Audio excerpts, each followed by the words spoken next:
Can you see me, hear me clearly?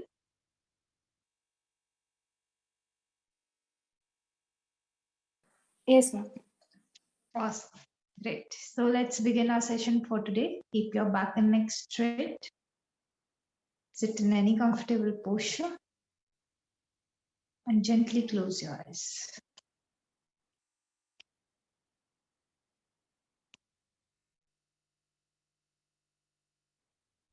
Start observing your breath.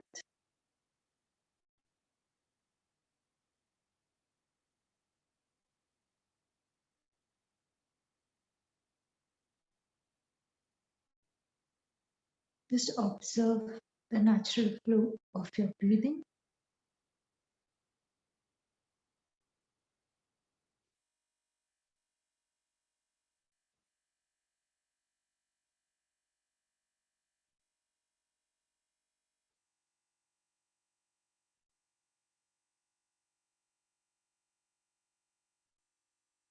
Slowly shift the attention to the body.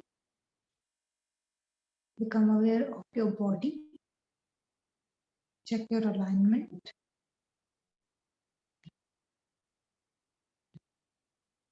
See if you need to relax any muscles.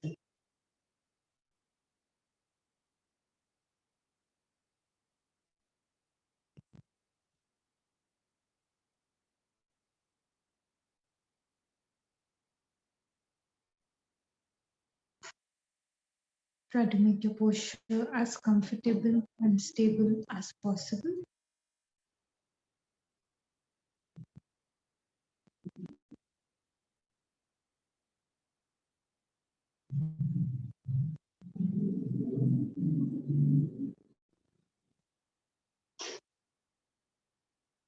Gently come back to the breathing. Begin to deepen the breath.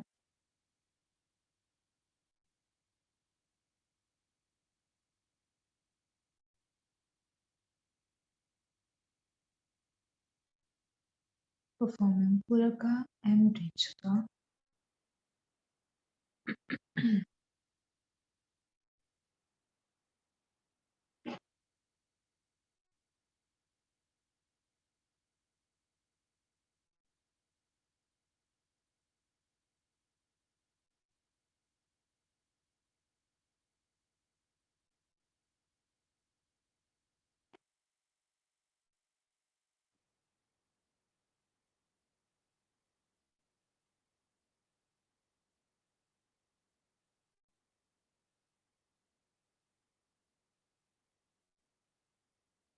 After your next exhalation, begin to inhale deeply and then hold your breath in for about 2 seconds. After which you can begin to release the breath out.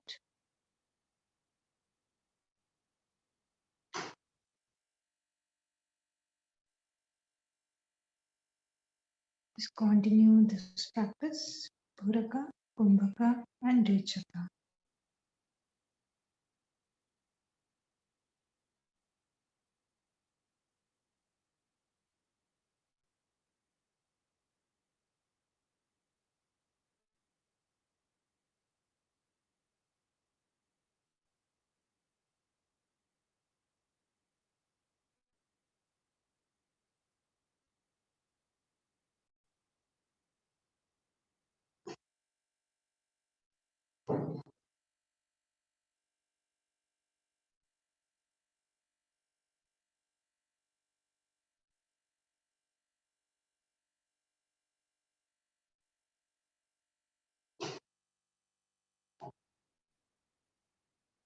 We'll open today's session by chanting Om 3 times, followed by 3 Shantis.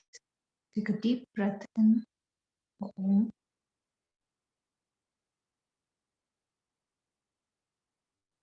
Om.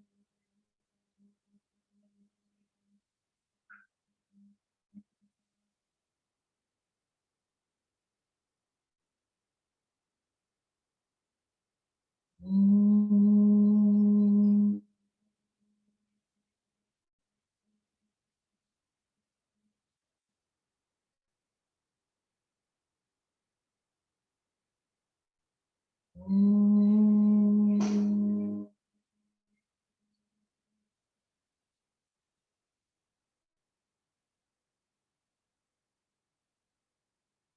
Shanti. Shanti. Shanti.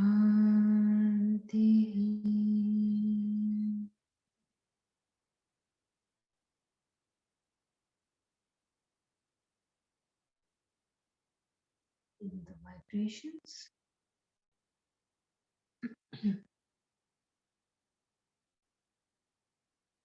Join your palms together and begin to rub your palms together.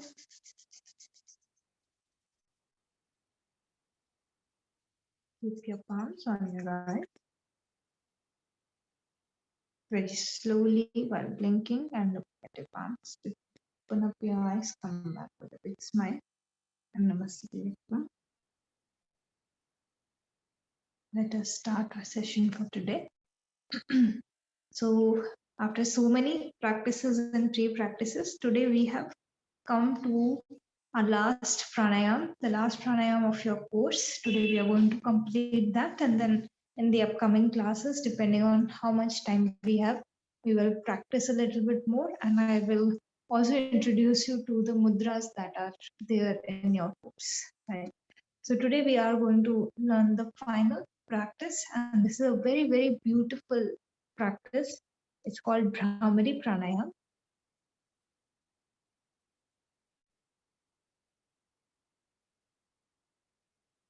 In English, it's called the humming bee.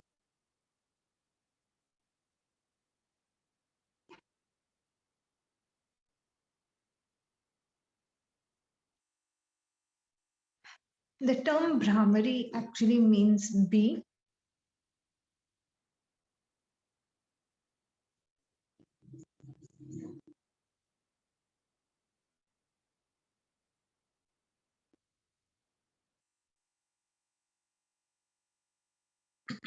And this pranayam comes in the category of tranquilizing pranayams.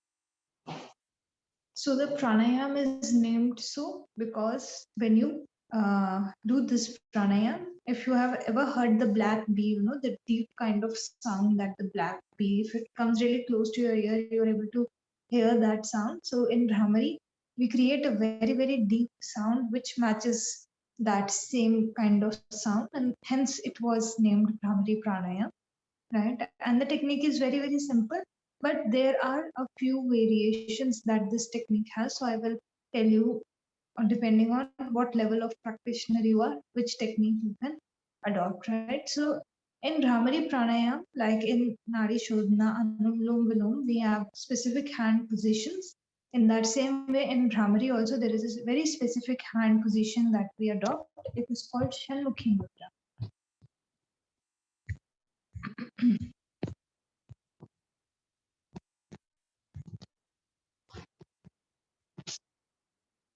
SHANMUKHI,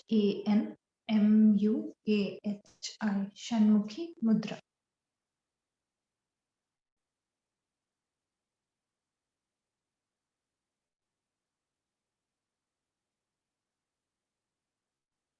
So Brahmari Pranayam is again done in a sitting posture, right? And the hand position, let me just elaborate a little bit on it. So the original Shanmukhi Mudra, I will demonstrate that, and you will find multiple variations of this mudra also, right? So the original mudra is done by keeping the index finger very lightly on the eyes. So when you close the eyes, you place them very lightly on the eyes, or sometimes some people also place it on the eyelashes. So depending on your comfort zone, you can place your hand either on the eyes itself or just where the eyes are getting shut on your eyelashes. Okay.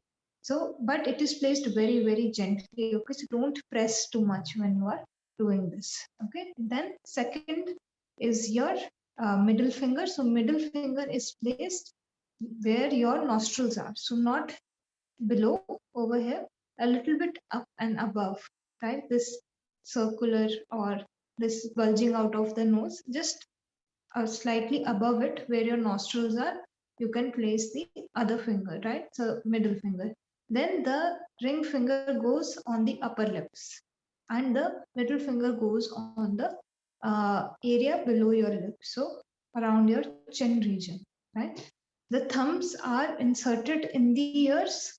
Okay, if you are planning to insert the thumbs in the ears, just make sure the nails are cut.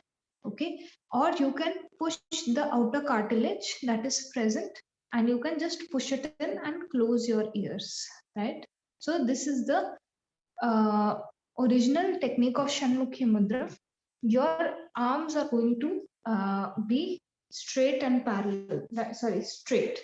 So not too above, it will, strain your shoulders, and they shouldn't even droop down. Okay, exactly at the shoulder level, the elbows will point outward like this. Okay, so elbows, they will point outwards, right? And then you just form this mudra like this. If somebody is looking at me from this side, so it's a straight line. Okay, so it's not, the hands are not again forward or too backward, they are exactly at the right position, and they're comfortable basically. So as like the more you practice, the more comfortable you will get performing this particular mudra. So this is the original technique, and all the other variations that you see where the fingers are placed, sometimes the position changes, those are all variations of this original mudra. Shannoki Mudra is also part of your course. So when we cover mudras, I will elaborate a little bit more on why it is specifically done in this way and what is the importance behind it. Right? Now for keeping your hands like this, it is tough, right? Especially if you want to go for long practices.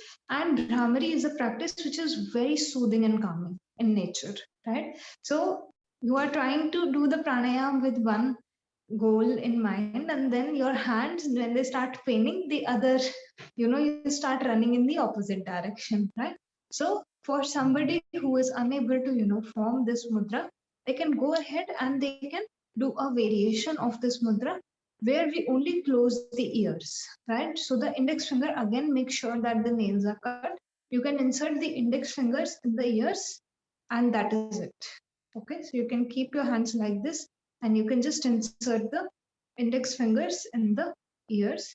Elbows, again, elbows should face outwards, and same thing for the shoulder and all the other placement and alignment I have told you about, right? So this is the second variation for somebody, for someone who is finding it too complex to, perform the proper mudra, right? Now there is a third variation also when you do Brahmari, because not everybody will also be comfortable with this specific placement of hands. So the third variation is just to keep your hands relaxed in any mudra on your knees only, and you can push your tongue above to touch the upper palate, okay, and keep the teeth together when you do Brahmari. So this will actually enhance the vibration that is created during Brahmari, right? So with the hands down, you can again keep the teeth together. That is the main thing. Tongue you can choose. If you want to move it and place it on the upper palate, it's up to you. It will just increase the impact, or you can just keep your tongue relaxed and the mouth closed and then do the pranayama. All right. So these are three variations depending on which category of students you are teaching. You can introduce any one of them, right? Now let's come to the main technique. How is the main technique done? Right. So in in the technique of Brahmari Pranayam, you have already done your or Pranav meditation. So in that, you pronounce three syllables: Akar, Ukar, and Makar. Right. So in Brahmari, we only do the pronunciation of Makar. Okay. So when we exhale, we pronounce Makar. And the sound of Makar, again, it's very similar to the sound of the B. Right?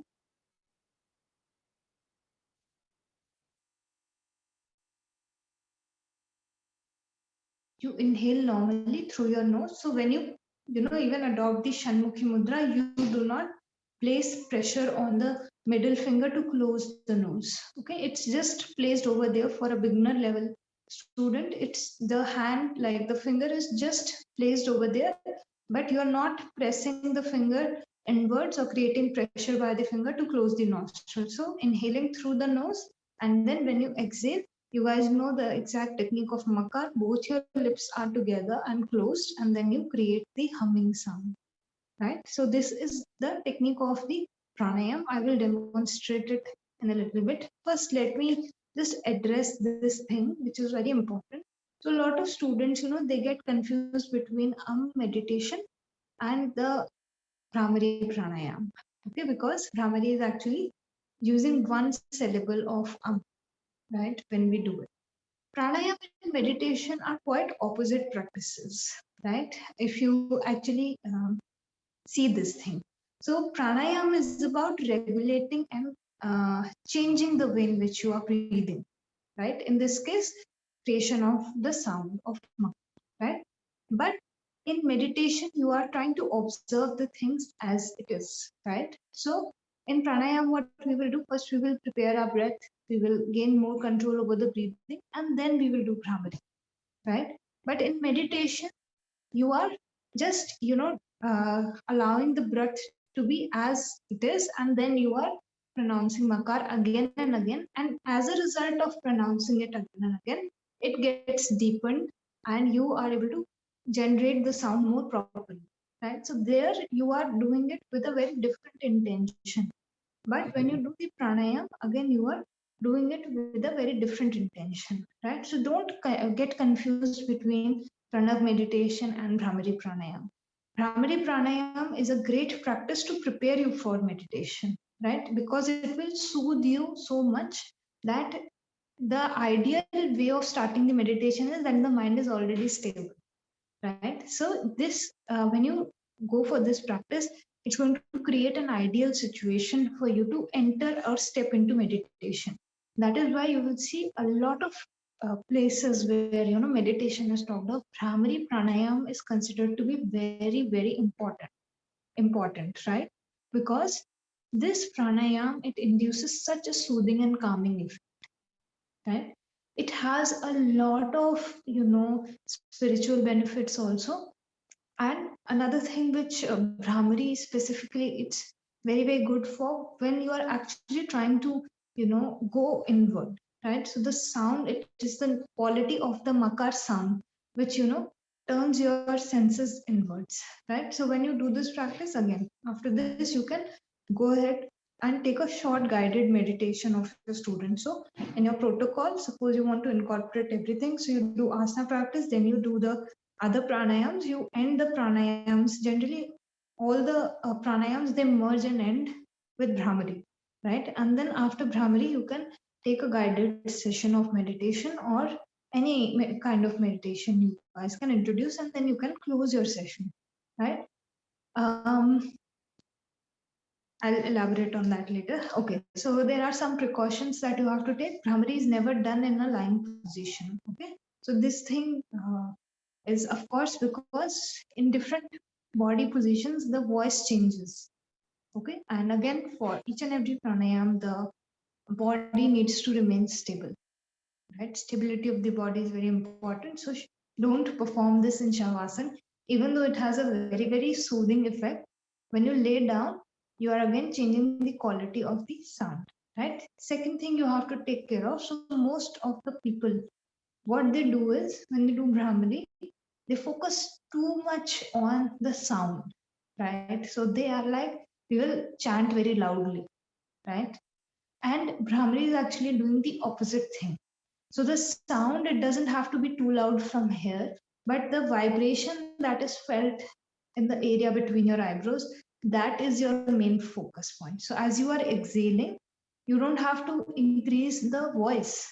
Your aim is to increase the impact or the effect that the voice is creating, right?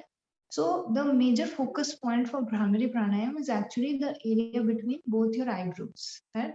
So as you're exhaling, after you deepen your practice, you will be able to feel the vibration over here. Okay, so your goal is that.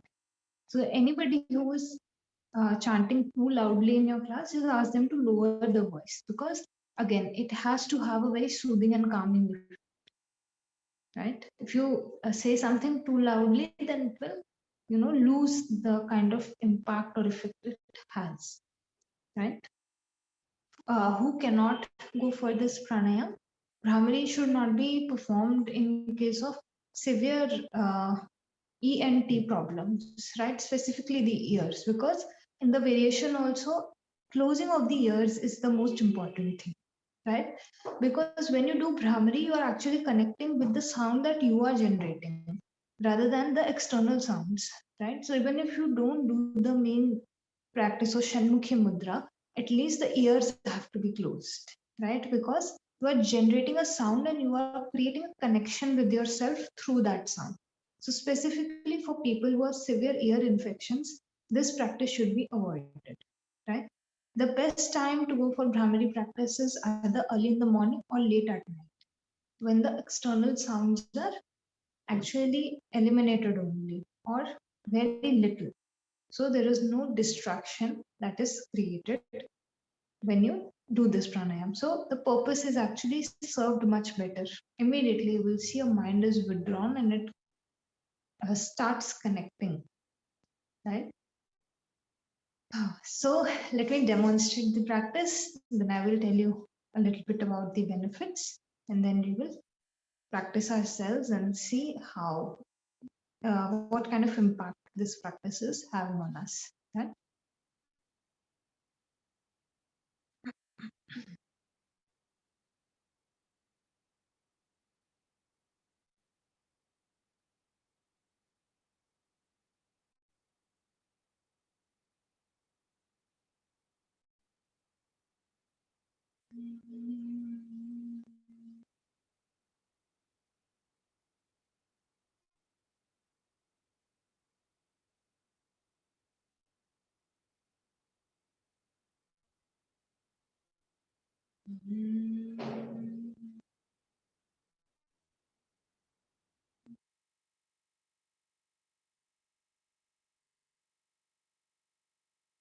Right? So just like you do the practice of makar, allow the breath to fade away, the sound also to fade away. Don't try to prolong the sound too much.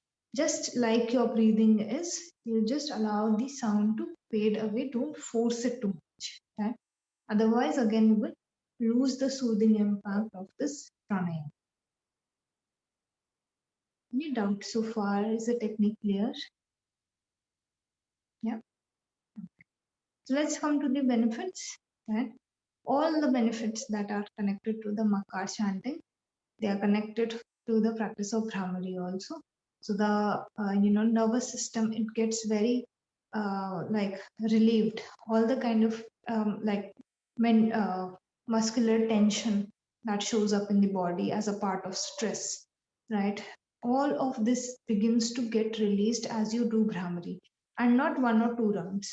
If you go for continuous practice, then you begin to see the impact of Brahmari, right? So this goes for any pranaya, but for a beginner, again, 10 to 15 rounds in the beginning, it's enough, because it's very difficult to even keep your hands like this if you're not in practice, right?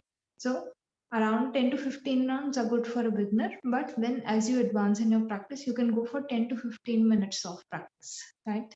And you can see what kind of impact it is having on your nervous system, on the overall body. It gets very calm and relaxed, right? This is a great practice for people who suffer from insomnia. Again, um, the mind working too much, it causes a lot of problem. So before they go to sleep, you can recommend them to go for a few rounds while sitting, okay, and then they can lie down, do some abdominal breathing or do ujjayi breathing as they begin to fall asleep, right? Again, it gives you a lot of mental calmness, clarity, emotional calmness. This the makar sound, it's felt on the face also, so it increases the blood flow in your face. So like these days, a lot of facial yoga is going on, right? So very simple techniques at present, but people want to do complicated things, right? So for someone who doesn't want to do complicated things, or somebody who has the proper understanding, Bhramari Pranayama increases the blood flow in the face. So all the wrinkles and all the aging that shows up in the face, that gets, that gets slowed down, right? Because of the practice of Bhramari. All the vibration is, felt on your entire face, in fact. For people who have sinusitis, great practice, because the practice of Brahmani Pranayama, according to scientific studies also, it releases nitric oxide in the body, right? And that helps to relieve the sinuses. So you will see in most therapeutic practices, Brahmari is used in one form or the other with variations or with the original practice. This one is cued in almost everywhere, because this does not have a lot of contraindications. Like I said, again, it can be practiced by almost everyone, right? um, I'm not able to, yeah. For very modern kind of issues that are showing up these days, PCOS, PCOD, again, it's because of the stress and the tension and the lifestyle, actually, that these problems are showing up. So for those patients also, again, you in Brahmari Pranayama, right? Give them like 5-10 minutes of Brahmari Pranayama in their session. If they are specifically looking for, relief from some kind of situation which is caused by mental stress, strain, or all of these things. So there are multiple issues, in fact, that today they are caused by all mental disorders. Brahmari is a great practice, right? It's only going to help. Just try to introduce it in the session as much as possible. Give pranayam more, I would say, try to give pranayam overall some time, right? So mostly people are looking for asana practice, and then they give little bit time to pranayam. They only do 5-7 rounds of each pranayam. No, if you want to use that as therapy, if you are especially having clients who have some condition, right, and you feel that this pranayam is good for them, at least give them 5 to 10 minutes in that pranayam for therapy. I'm saying this thing. Okay. So you have to make them understand that if you want to get better, I have a better medicine for you than asana practice, right? Because pranayam, like I told you, it has a deeper level of impact, right? So push them more towards, the pranayam and the meditation practices, because those are actually going to help them a lot than the physical movement of the body, right? Any doubts? No doubts? All right. So let's begin our practice then. We'll just prepare the breath a little bit, and then we will go for Brahmari practice. Your doubt, I have to still look into it. So when I do, I will get back to you. I didn't get time yesterday and today also. So whenever I find the time, I will look into it and I will address it before the sessions close. I promise. That's okay. That's okay. No problem. Actually, the thing is, I only had this confusion because when we talked about neuralgia, right? So the atypical, what we say, the symptoms are due to sinuses. So I think you have already addressed that which pranayama can open the sinuses and which can help relieving that. So I think all the pranayamas which are able to relieve that sinuses can be practiced by those people having such condition. So indirectly it is all related, but yes, I think if you have a better answer, then sure. Yeah, I will get back to you. I'll research a little bit more No on problem, this. no problem. Thank you. Awesome. So let's begin our session for today. Sit comfortably. Keep your back and neck straight. And when you feel ready, very gently close your eyes.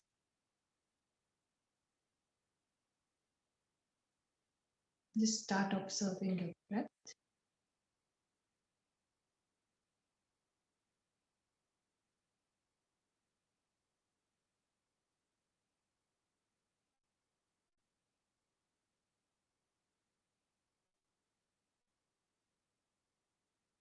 Keep following the breath.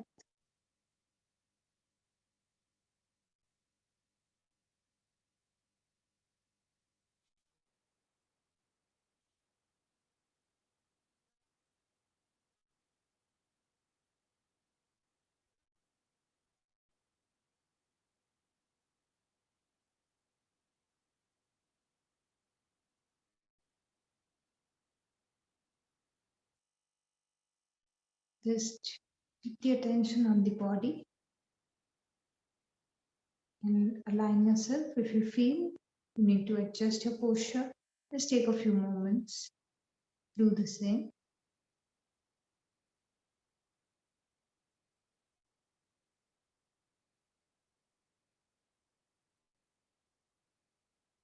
Once you feel you are stable in your posture, just take this mental resolution that you will keep your body aligned and you will keep your body stable throughout your practice.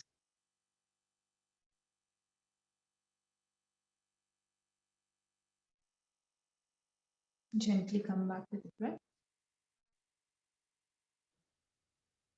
Go into the practice of Puraka and Richaka.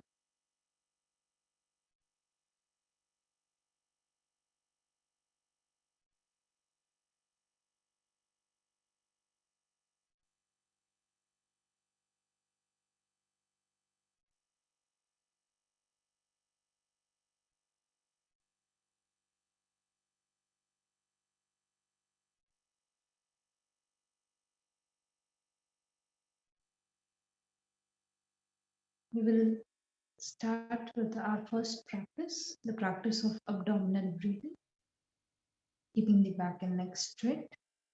Exhale completely. As you begin to inhale, feel your abdomen rise.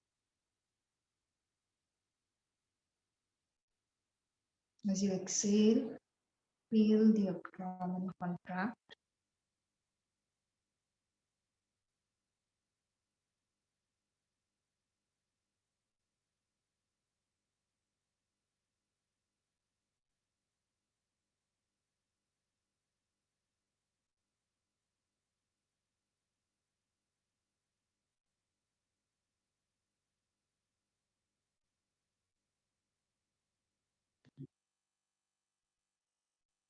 Keep the mind focused on the movement of the abdomen.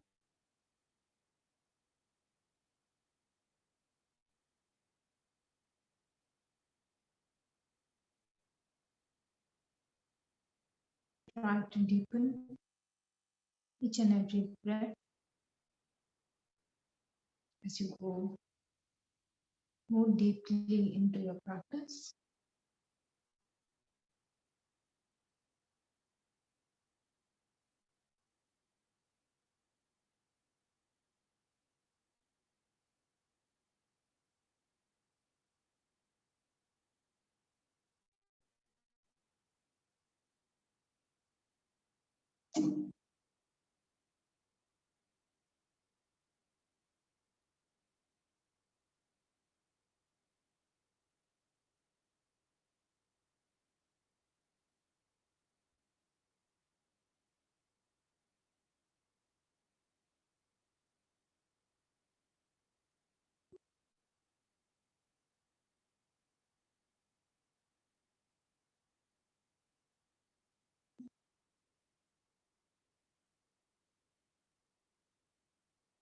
After your next exhalation, suspend your practice.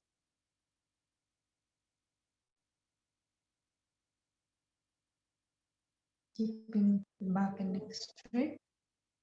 Simply observe the natural flow of your breathing.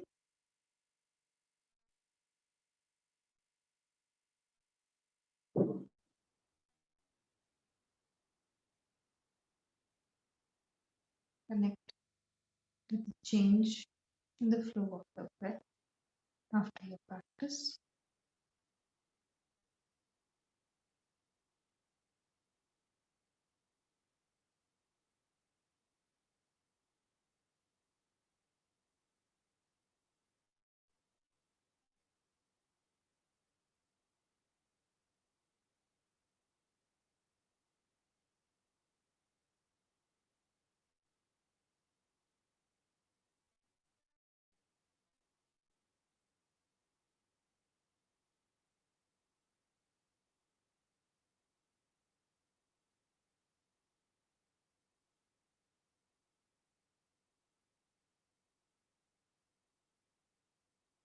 Keep your back and neck straight, and if you feel the need, you can change your posture a little bit before we step into our next practice. Practice of yogic deep breathing.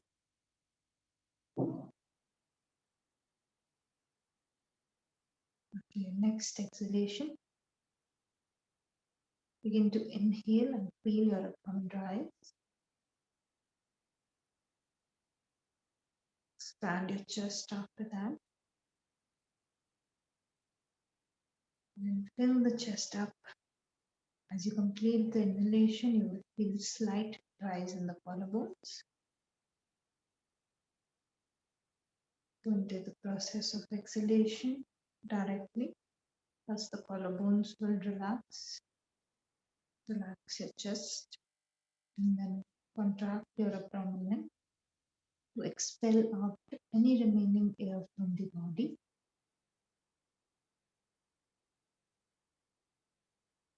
Then directly go into the process of inhalation and continue your practice.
Complete 2 more full breaths and then suspend the practice. Come back to the natural flow of your breathing.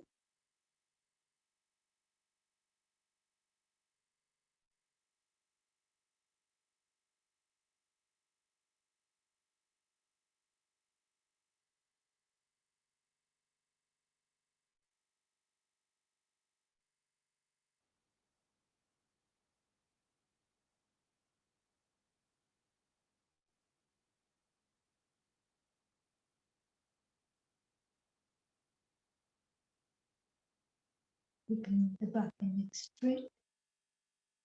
Simply observe the impact of your practice.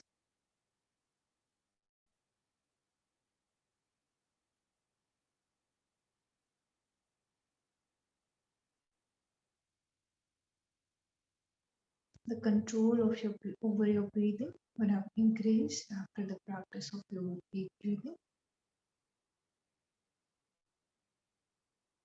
Again, if you feel the need, you can change your posture a little bit.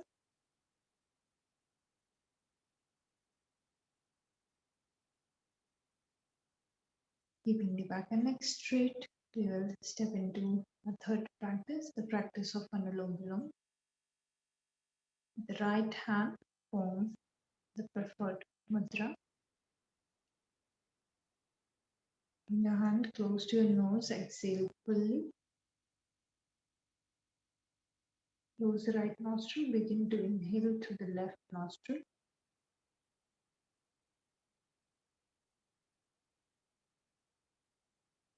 Once you finish the inhalation, close the left nostril, open the right nostril, and begin to exhale.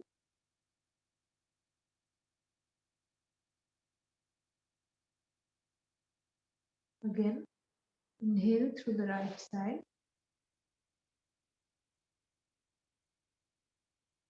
Once your inhalation gets complete, close the right nostril, open the left nostril, and exhale.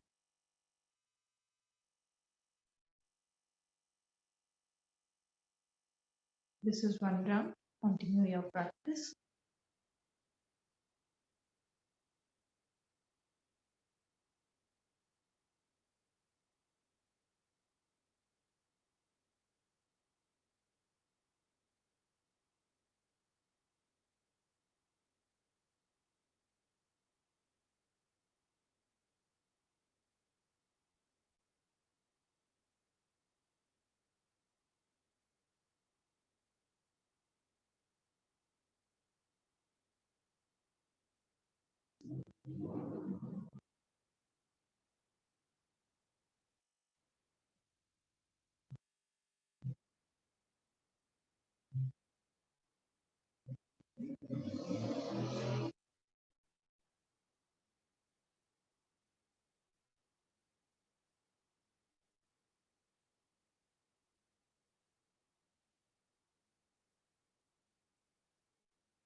Try to exercise more control over your breath as you inhale and exhale for Anulom Vilom.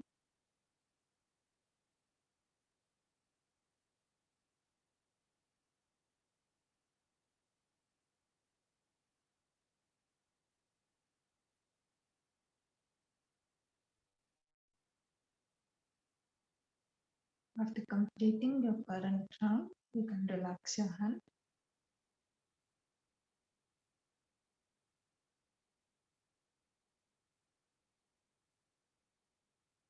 Disconnecting with the natural flow of the breath.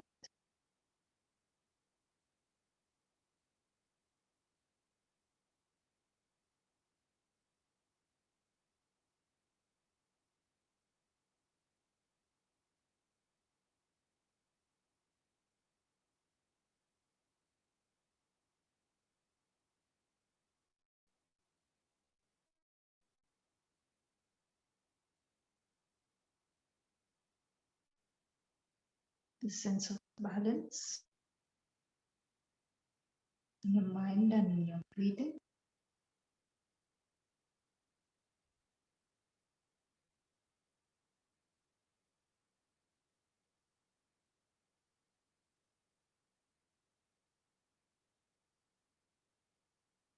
Keep your back and neck straight. Prepare yourself for the practice of Brahmani Pranayama. If you feel the need, you can choose to change your posture before we step into the final practice for today.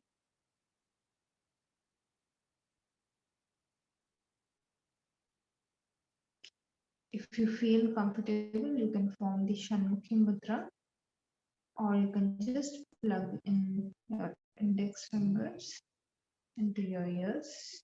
You won't be able to hear any instructions after you begin the pranayama. After 10 rounds, you can slowly relax your hands back and keep the back and neck straight and simply observe the impact of the practice. You can also choose to keep your hands on your knees. And the next inhalation, you can prepare yourself for chanting Makar. In the exhalation, you can begin your practice.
Relax the hands.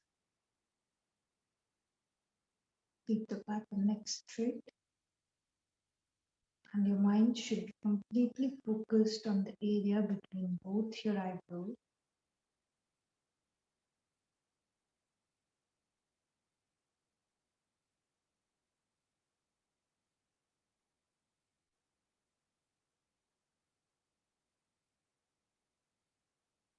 Just feel the vibrations created by the chanting of Makar.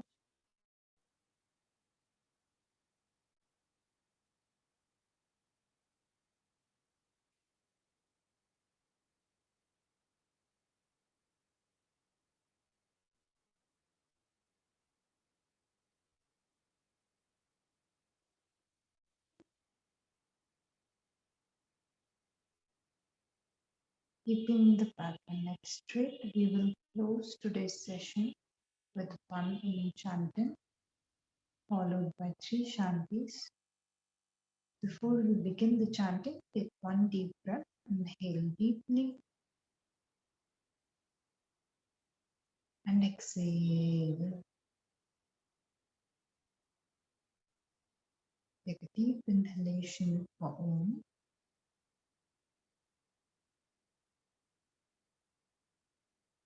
Om.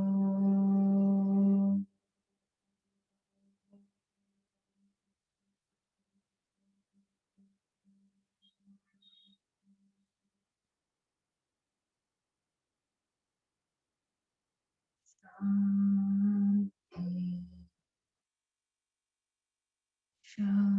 Shanti.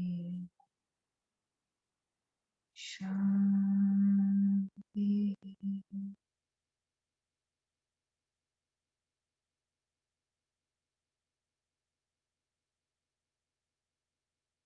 Keep the vibrations.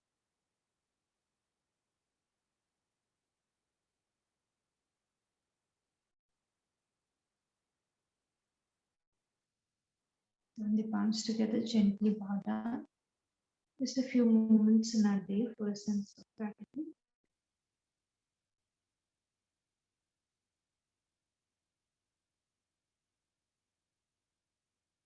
Begin to rub your palms together.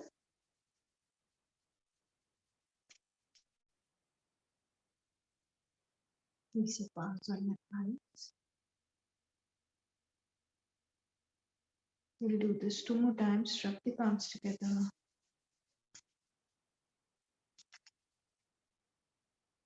Keep them on the eyes. Last time, rub the palms together.